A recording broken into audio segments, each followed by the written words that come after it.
ఇక తెలంగాణలో కాంగ్రెస్ ప్రభుత్వం రైతాంగాన్ని పూర్తిగా నిర్లక్ష్యం చేసిందని మాజీ ఎమ్మెల్యే కోరుకంటి చంద్ర ఆరోపించారు. రాష్ట్ర పీఆర్ఎస్ కమిటీ పిలుపు మేరకు గోదావరికని పీఆర్ఎస్ కార్యక్రమంలో ఆయన రైతు నిరసన దీక్షలో కార్యక్రమాన్ని చేపట్టారు.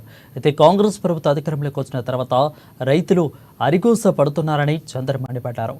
ఎన్నికల ముందు రైతులకు సాధ్యం కాని హామీలు ఇచ్చిన కాంగ్రెస్ ప్రభుత్వం అధికారంలోకి వచ్చిన తర్వాత ఇచ్చిన హామీలను విస్మరించిందని మాజీ ఎమ్మెల్యే ఫైర్ అయ్యారు.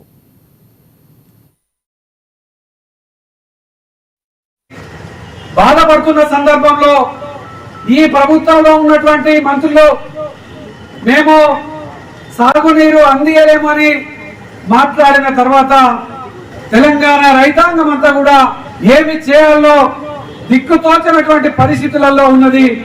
ఎన్నికల సమయంలో ఇచ్చినటువంటి హామీలను నెరవేర్చకపోగా రైతులు ఈరోజు పంట ఎండిపోయి బాధపడుతుంటే ఆ రైతుకు 25,000 నష్టపరిహారాన్ని ఇవ్వాలని డిమాండ్ చేస్తే కనీసం వారిని పట్టించుకోవడం లేదు.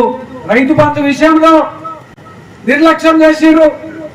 రైతులకు ఇస్తా అన్నటువంటి బోనస్ ను వెంటనే ఇవ్వాలి.